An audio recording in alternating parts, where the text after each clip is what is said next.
Shalom saudara-saudara yang dikasihi oleh Tuhan. Saudara, hidup kita sesungguhnya ada banyak hal yang bukan karena jerih lelah kita atau usaha kita. Tetapi ada orang-orang lain yang menyiapkan bagi kita. Saudara, saya percaya saudara menyadari hal ini. Demikian juga hidup kita di hadapan Tuhan. Ada banyak hal yang bukan karena kita siapkan, sehingga semuanya siap. Tetapi Tuhanlah yang menyiapkan bagi kita. Disitulah saudara kita bersyukur kepada Tuhan. Apa yang kita tidak mampu menyiapkannya, Tuhan menyiapkannya bagi kita. Salam jumpa dalam program Tuhan adalah Gembalaku. Saudara, dunia bukan tempat tinggal kita untuk selama-lamanya. Manusia satu kali akan meninggalkan dunia ini, dan dia tidak punya tempat lagi tinggal di dunia ini. Ada orang berpikir, saudara-saudara, bahwa ia harus mempersiapkan tempat tinggal yang kekal nanti.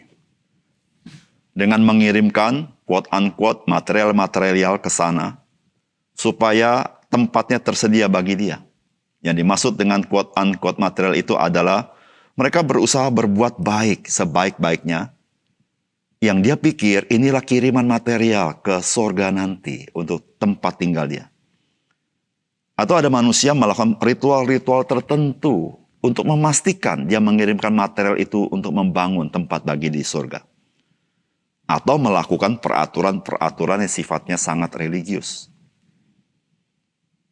Itulah usaha manusia merespons apa yang disebut dengan kematian. Saudara, apakah bisa seseorang itu membangun tempat tinggal di surga? Saudara, di dunia aja sulit sekali.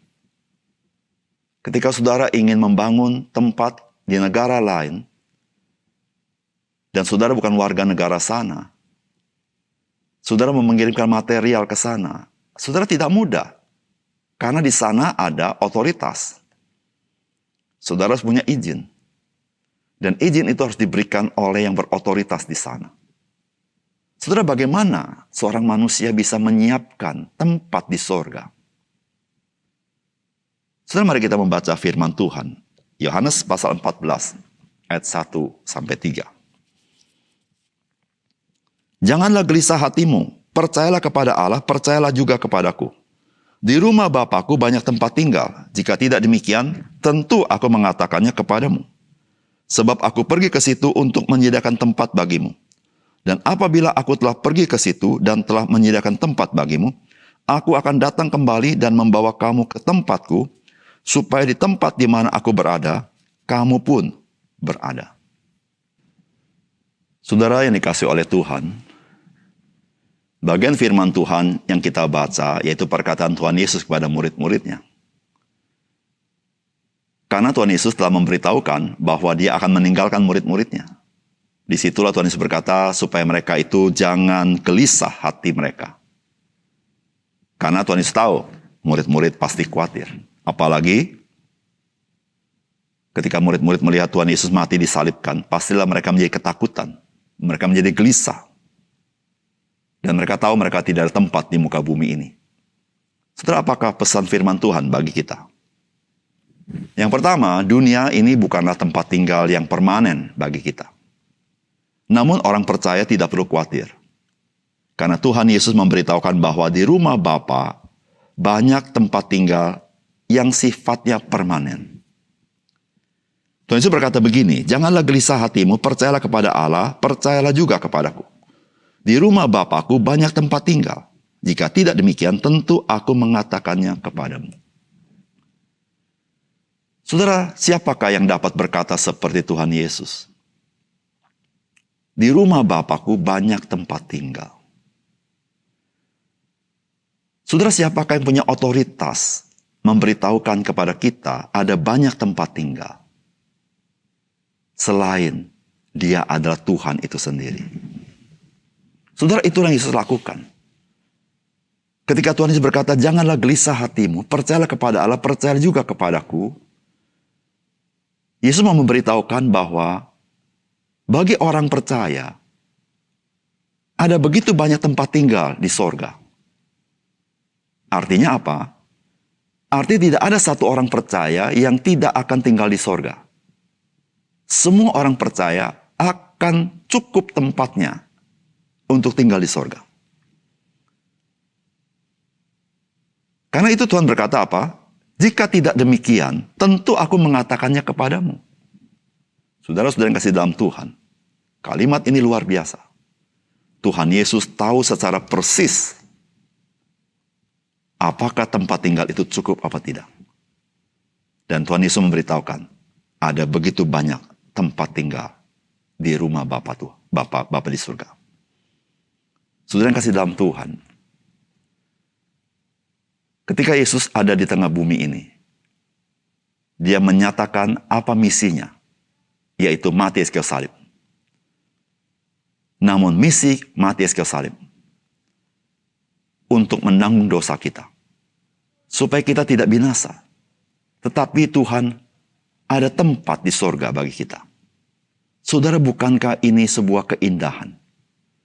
Kita tidak lagi menghadapi kematian dengan rasa takut dan tidak pasti, tapi dengan sukacita, karena kita akan tinggal permanen di tempat yang disediakan oleh Tuhan Yesus, di sorga.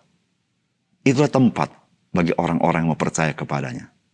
Saudara, sudahkah saudara percaya kepada Yesus? Supaya Yesus menyediakan tempat bagi saudara, tempat yang indah bersama Bapa di surga. Yang kedua, saudara, orang percaya tidak perlu khawatir karena Tuhan Yesus kembali ke rumah Bapa untuk menyediakan tempat bagi orang percaya. Dan kemudian ia akan datang kembali untuk menjemput orang percaya ke tempat di mana ia berada. Saudara, firman Tuhan berkata, dan apabila aku telah pergi ke situ dan telah menyediakan tempat bagimu, aku akan datang kembali dan membawa kamu ke tempatku, supaya di tempat di mana aku berada, kamu pun berada. Saudara, orang percaya sungguh-sungguh tidak perlu khawatir sama sekali. Bukan hanya tempat di sorga itu begitu banyak, cukup buat orang percaya. Dan memang buat orang percaya. Namun Tuhan Yesus menyediakannya itu bagi kita, menyiapkannya. Saudara, inilah Yesus berkata, aku datang bukan untuk dilayani, tapi melayani. Dia menyiapkannya bagi kita.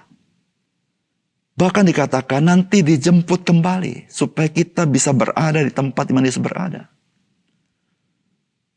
Saudara, kita tidak pernah bisa berpikir bahwa ketika kita mati, kita bisa pergi ke sorga sendiri. Tapi Tuhan berkata, aku akan menjemputnya. Karena dia yang punya sorga. Dia yang berasal dari sorga. Dia tahu bagaimana membawa kita ke sorga. Saudara yang kasih dalam Tuhan. Apa yang Yesus lakukan bagi kita? Tidak setengah-setengah. Dia bukan hanya mati bagi kita, menanggung dosa kita. Dia bukan hanya bangkit dan hidup. Dia bukan hanya naik ke sorga. Namun dia menyediakan tempat bagi kita, menyiapkannya. Tapi bukan hanya menyiapkannya, tapi dia akan menjemput kembali kita. Supaya memastikan setiap orang percaya masuk ke sorga dan menerima hidup yang kekal. Saudara, inilah keselamatan yang 100% dikerjakan oleh Tuhan Yesus bagi kita. Sehingga kita tidak perlu khawatir. Kita tidak perlu cemas. Kita boleh melakukan hidup kita sehari-hari untuk memuliakan Tuhan dengan sukacita. Badai apapun yang kita hadapi, kita tahu Tuhan tidak pernah berbuat setengah-setengah. Dia melakukan secara total, sepenuhnya, supaya hidup kita memiliki jaminan. Mari kita berdoa. Bapa di surga, terima kasih untuk firman Tuhan. Biarlah Engkau memeteraikan firman dalam hati kami, supaya kami tidak khawatir. Karena Tuhan berkata, bagi orang percaya, ada tempat yang tersedia cukup. Bahkan Tuhan menyiapkan, dan satu kali Tuhan akan menjemput kami kepada kemuliaan-Mu. Ya Tuhan, terima kasih. Kami tidak tahu jalan, tapi Engkaulah jalan. Ketika kami mengenal Tuhan Yesus, kami berada di jalan itu. Kami memiliki kehidupan yang Tuhan sediakan bagi kami. Tuhan, terima kasih untuk kebaikan Tuhan. Dalam nama Tuhan Yesus kami berdoa. Amin.